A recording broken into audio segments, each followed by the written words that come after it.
Hello everyone, welcome to another video. I'm Wibbert and this is one of my builds. In this episode I'm gonna show you a multiplayer region that I joined, and if you want to join as well, you can just hop in and pick a map. I'll link to the Reddit post where you can hop in. Well, it requires a bit of installation and stuff, but the guy who's hosting this, he already had a few cities when I recorded this. His name is Fredo and he's very helpful, although it might take a little bit before he I don't know what time zone he's on. It took a couple of hours before he was able to give me the access to the server. Well, not really access to the server, but to activate the synchronization on his end. So yeah, don't expect to be able to hop in within like 20 minutes or something, but I think it's worth the wait, and I think it might be fun to have some of my viewers in here. Let me know if you hopped in and started building a city. And I thought this would also be a nice opportunity to explain some of the basics of the game, I guess. So it's also a bit of a basics guide. Now, first of all, when you start a new tile, you first want to start terraforming. And the reason you do terraforming first is, well, you might want a certain look, you might want to make a lake somewhere or whatever. But I also suggest that you smooth out the land where you are planning to build, so that you don't have to deal with annoying slight differences in land, which might make things look a bit less pretty than you would wish. I didn't do a very thorough job of that here, I just went quick and dirty. And then the second step, as you can see here, is do some of the trees. Because the trees that you plop in at this point in the game are different from the trees that you can plop when you started the city and you've become the mayor. So I do advise that you do that now, although there's some cheats or things that allow you to do this plopping of trees when you're in game. But if you are like me, then you don't want to use cheats when playing a game. So, well, I don't care if you use cheats, whatever. I just tend to not. So here was naming the city, and I was like, wait, what are the rules on difficulty? So I read all the rules. You can pause the video here if you want to see the rules. It's not too restrictive, but it's just to keep everything at a level playing field or whatever. So yeah, what the creator of this region, well, he didn't create the region, but the host of the region did was he has a server running, and when you can use a program to synchronize with that server, and then you can pick two folders, one for the region files and one for all the plugins. So if you feel like you want to start learning about some mods but you don't want to spend hours picking the mods that you want to use, this is also a nice way to get some mods installed. It's pretty light on the modding part, at least for now. There might be some mods added later, but for now it's not too heavy on the mods. It's using the network add-on mod, of course, because yeah, I think that's the most basic mod that anybody should get, but it's in part it's basic, and in part it's also necessary because of the new simulator aspect that it has, which causes the roads to be a lot more robust against congestion. And well, it also has a ton of parts that almost nobody uses, and that's probably mostly because it's sometimes a bit hard to use. It takes a bit of practice to get to learn some of the parts. For instance, there's this thing called fractionally angled rails, and I did a video on fractionally angled roads, and I at some point I just came across the guide for the rails, and it looked, yeah, it's very overwhelming, the amount of different stuff you can do with the rails, but you can really make some super smooth rail networks if you know how to use that. And yeah, there's so many different puzzle pieces for that, I just can't cram them into my head, and I've looked at them a couple of times and I just forget like 90% of them every time that I'm in the game. So I think I want to start practicing those things. So the quick and dirty: when you start a new city, you need some industry, and you need some residential, and some commerce. Also, commercial doesn't hurt. So the yellow zones are industry zones. At first I placed down farming zones, but those are pretty inefficient in terms of space and the amount of jobs they provide. So I decided to go for dirty industry for now. And the reason that is they provide a lot of space without you having to zone a ton of your area already, which means that you can oh, here I had a little bit of the multiplayer interaction. It's not very heavy on that. You can just start building, keep building. There's a little bit of interaction, or well, there's as much interaction as you want. The other guys are very frequently online. There's like 3 or 4 people now, and we can also always use some more hands. The region is growing very fast, and it's kind of nice to jump into a region even when you're new. You don't have to build amazing stuff, just start building your city, and with it already being a pretty big region, it allows you to get to the end game a lot faster, because you can get some higher growth stage buildings a lot faster. So here I just zoned some medium density. And the thing about medium density is that they need water. So when you're starting a city, you don't need water. If you don't zone medium density or higher density, you don't need any water. So that's a way to save on some money, but the downside of low density is that it takes a lot more space to get some population into your city. So I would suggest that at some point you start going into medium density and just provide some water, but at the very first stage of your city you just need power and garbage collection. Then the next step is to go into water and healthcare, and the final step would be to provide some education. I did some education pretty fast here, because I also noticed that the other cities that are already in the region, they allowed for me to go into high-tech industry pretty fast, and high-tech industry needs a bit more education for people to be able to work there successfully. I'm talking way too fast. I'll try to slow down a bit, but I'm trying to keep up with the video, so I apologize if I sound a bit rushed. Yeah, so I mean, when I build these things, I'm not a speedrunner or anything. I just chill out and look for things that the city needs and look for ways to provide them. And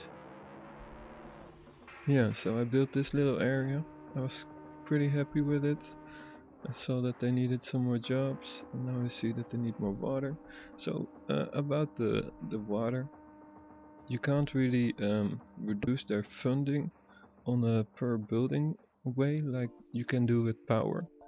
So I would recommend that you start with water towers at first, and when you have like 5 water towers, I would bulldoze them and put your first normal pump in, and that way you can keep the budget or the amount of money that you spend on the water very low, or at least reasonable compared to the amount of income your city likely has. Here I built a fire station because there was something on fire. Another interaction, and he shared a screenshot because it's a bit experimental for both of us. and he saw that me making my city had worked, so that was good news. Everything was up and running. On the education and healthcare side of things, you want to manage your budget. You don't need absolute coverage for those things. As you can see here, the education coverage is actually pretty poor here, but I'm only providing dirty industry, which means that they don't really need high education to work there. And you might think that's a bit evil, but it's just a game. I'm not really hurting anybody. I'm just, yeah, using the mechanics of the game, I guess, to make the simulation do what I wanted to do. Now what I wanted to do here is use some industry street add-on mod stuff for the industrial area, and I wanted to do the Japanese for the residential area, and I had some transition pieces, but as you can see here, those transition pieces, they look very weird for some reason, and the reason is that they are next to an intersection. I had to move them one over, and here I'm just testing things, seeing if a different way of placing them works. And in the end I decided to test this, and that kind of worked. The only downside of them is that the pavement next to them, yeah, it doesn't have pavement yet. Maybe the NAM team will add that in the future, but at least for now these are very handy things for when you're using different types of street add-on mod textures for your streets and you want to mix them. Normally one would override the other, but with these you can stop that at a certain point. Yeah, so you want to, when you're doing the education and the healthcare, you want to manage your funding for them, and you do that by clicking the building with the selection tool, and then there's two things that you can there's two sliders. There's one for the budget, and I think at least at the start of a city it's good to keep the budget for the amount of people that it can take as close to as what it needs to be as possible, because you don't have a lot of those buildings yet, so it's not a big task to go around and check them all. But later on you just want to go like 20% above what's needed, or like just a couple hundred above what's needed. Just make your own estimation on that point. And yeah, so later on you want to give them a bit of a surplus, I guess is what you'd call it, in terms of funding, and that is in order to keep you from having to go around every time. And then when you notice an area developing some new skyscrapers or something, then it's always a good idea to check all the services that you built in that area to make sure that because yeah, I believe when you have a service that is not keeping up with its demand, for instance you have 2,000 people wanting to use the hospital but you only fund it for like 1,500, then it actually ends up having a negative impact on the healthcare value. I'm not sure if it's more negative than no healthcare at all. In reality it would not be, but maybe the dissatisfaction does have a negative impact on the mayor rating or whatever. So you want to keep an eye on those. So in the beginning you just have one hospital most likely. The way I built this is not very efficient. You kind of want to start with a rectangle or a circle shape so that the area of the ambulance coverage and the school bus coverage is more optimal. But yeah, that is not really a big deal in this multiplayer region, because everything just developed so fast because the other cities were already built. So I was able to go into medium and high density pretty fast. And here I decided to increase these roads a bit, They weren't complaining. I think they were complaining about them, but the reason I wanted to do that is because it made more sense, and I want to expand at the north side of this to go into a more city center kind of area. So this is more of a bit of a suburb kind of area, or outskirts of town kind of area with the dirty industry.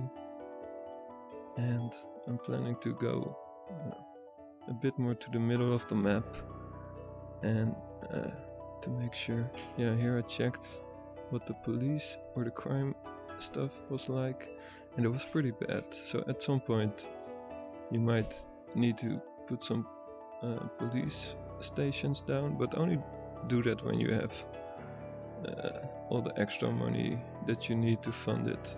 So always keep an eye on your money or your income and expenses before you start building extra services. If you forget to keep track of your income and expenses, then your city might go bankrupt, and that's never a fun thing in a game like this. So here I upgraded some of these zones to medium density because I gave them water first, so that allowed for a lot more people to move in. And at this point I was thinking of transitioning into a more downtown area where most jobs would be provided by offices instead of industries or factories and stuff like that.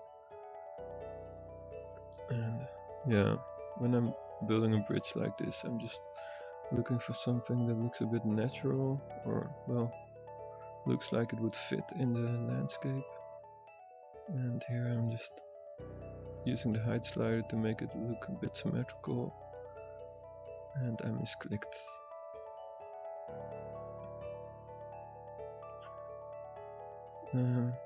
Yeah, I think when you start a city, don't expect whatever you build to be permanent. I think you should always be ready to redevelop some areas. And when you, for instance, you have a very dirty industry kind of area, and later on you decide to go green, then give it a bit of time to let all the pollution disappear. And I thought this market looked super cute there. Normally you get like 1 million of those markets when you do 4 deep zoning, but I did a different shape of zoning in this build, and I didn't get as many of those markets. So I thought I wanted to keep the one that I did get, and this intersection didn't want to work, and so I had to compromise a bit on efficiency for the people that drive that road. Now, when you start a new city, for industry for instance, you want to well, if you don't want to use the farming, then the best option you have is to use the low density industrial stuff, because it's a lot cheaper. If you use the expensive zoning right away, then you're gonna run out of money. Maybe not in easy mode, but it's a big waste. And the same goes for high density residential and high density commerce. There's no need to start with that. That's something you do when you, because the high density stuff can't grow in the beginning of a city. You need a lot of low density and medium density before you can even get the high density stuff to grow. So there's no point in using high density zoning. You can just the way zoning works is when you have, for instance, an area with low density zoning and you want it to become high density, then you can just zone over it, and if it can develop into a high density, it just automatically will. But the other way around, if you have like a place with skyscrapers and you decide that you want to remove those skyscrapers and get some small houses there, it will remove the skyscrapers immediately that way. So if you go down in density, then it removes all the buildings that are not compatible with the lower density. But if you go up, it just upgrades to a higher density whenever the game decides that you can develop those buildings in that area. Here I'm just experimenting, well, not really experimenting, but derping around a bit with these diagonals. So what I wanted to do with this downtown area is, at first I didn't really know what I was doing. So here I'm just building a bit of a grid and just trying to create an interesting shape that makes sense to me. And I laid out the roads in a way that made it less efficient for people to use the cars all the time. And that also kept the main busy stuff from the cars away from the residential. That's mainly why I zoned to commercial there. Also because I wanted, I'm kind of hoping, and later on I achieved it, but I'm kind of hoping that as many people use, well, go to their work by walking instead of using the car as possible.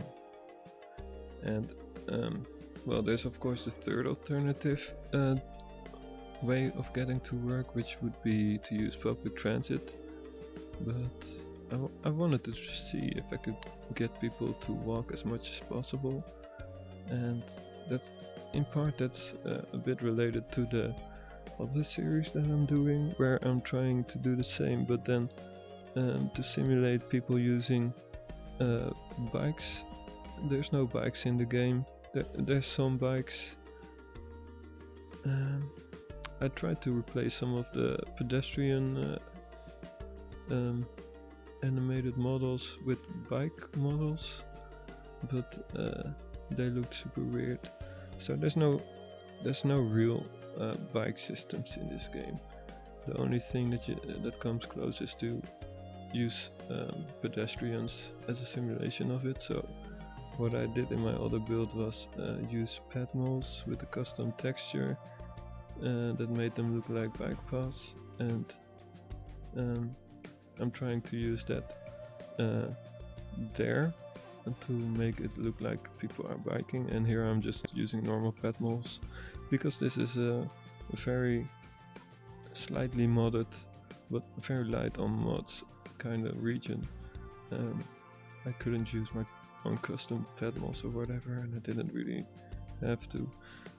I think it looks pretty nice, and it's kind of nice to show off what kind of builds you can do without installing a billion mods. So if you're somebody who likes to not use too many mods. So one problem with these pad molds is that they can't connect to T intersections or any not directly to T intersections. So what I did here is use a bus station to provide that access. I think I could have also just at some points you can just use another pad mold, because pad molds, I believe for roads they can only connect to a normal straight bit. So orthogonal is the complex word, but just a straight road. So yeah, you can make sure that the pad mold goes along a road, for instance, to make it connect, or you can just make it touch the road on a straight part. But what I did here is use some of the bus stops, because they also can serve as a transition piece. And here I'm trying to space these light balls, and it creates a bit of a pattern, which I kind of like. And it's not perfectly it's not a perfect pattern, I guess, but I don't know, it gives a certain look to the area, which I think looks kind of interesting. So here I'm zoning a lot of these commercial zones directly to just pad molds, so people have to walk in order to be able to work there. So that's one side of the way that you can make sure people start walking to work. And this technique kind of works, but people still have a very high tendency to use their car, which just makes them go all the way to the industrial area sometimes. And another way to increase the chances of making them walk to work is to connect their backyards or the backside of the building of the house areas to a pet mall, so that they don't have to transition from one mode of traffic into the next, and they can just directly use the pet mall, because they do like to walk on pet malls a lot more. I don't know what's going on with that, but maybe the speed on pet malls is a bit faster or something.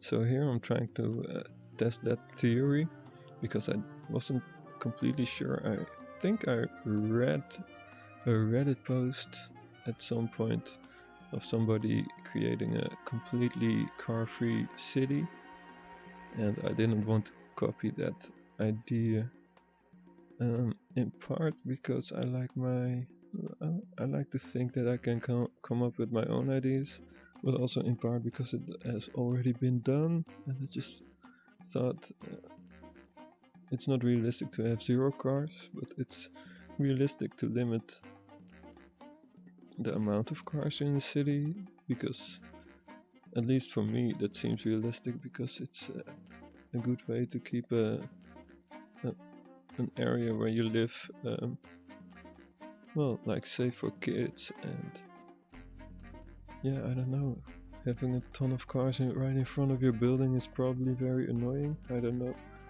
because I've never really experienced it. So yeah, I built a bit of an area. I used a bunch of diagonal stuff, and I thought maybe these little, yeah, I think they're called community gardens. I thought those might look nice next to the road, and I don't know why I didn't continue them all the way over. I guess I was a bit scared that I was blowing too much money on parks and stuff, but when I checked my budgets later on, everything was fine. So yeah, here I'm doing another little bit of an experiment with the pet malls. So yeah, doing a bit of a diagonal experiment, I guess. This one didn't work out quite as nice as I wished, because of the area in the center was just a little bit too small for me to be able to use the pet malls. Maybe there was a smarter way for me to put the pet malls down and have a bit more space for commercial stuff, but yeah, I didn't think of the smarter way when I built this, so I didn't I'm not be able to show it off. Now where I'm gonna place this, yeah, that the first plaza, that's gonna end up being a bus stop, because I also learned that the diagonal streets don't connect to pet malls by themselves, so you need to assist them with some I don't know what I did there. You need to assist them with a bus stop, but I'm not gonna show that because I did that off camera. So I thought maybe some more commercial area would be better. It's a bit of a tight area, and it's not really ending up being a total equilibrium of the amount of people that live and work there. I think there's probably a bunch more people living there than working there, but I didn't do the math. Yeah, so I'm just testing out some ideas and thinking, where do I want this road to continue?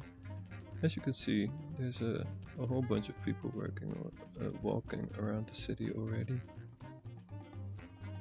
And by doing this, I also came up with some techniques for making your pet malls cross roads, and making your pet malls go under roads. So I don't know, I think it's a nice little thing to experiment with, though yeah, I don't know if it's really worth it, but in the end the traffic still gets pretty hectic in the city. Not in this video, but I played a bunch of this off camera because I just like I like this region a lot. Not because not because it's a fantastic region, but this the whole idea of multiplayer really speaks to me. I've always wanted to do something like that, and now I actually can. So I'm very grateful to I can't remember his name, Freddy. I think it was maybe Freddy for hosting this, and I think it's really fun. I'm probably gonna play some more later on, but I'm first planning to record the farm episode. Yeah, so this is pretty much what I built this episode. It's not a huge city, but it's a pretty big jump from 0 to 30k. The way these games work is once you've built a certain size, the next step is always a lot easier. So, well, the next step, it's a bit exponential in terms of how fast your city can grow, and it really depends on how much stuff you put down.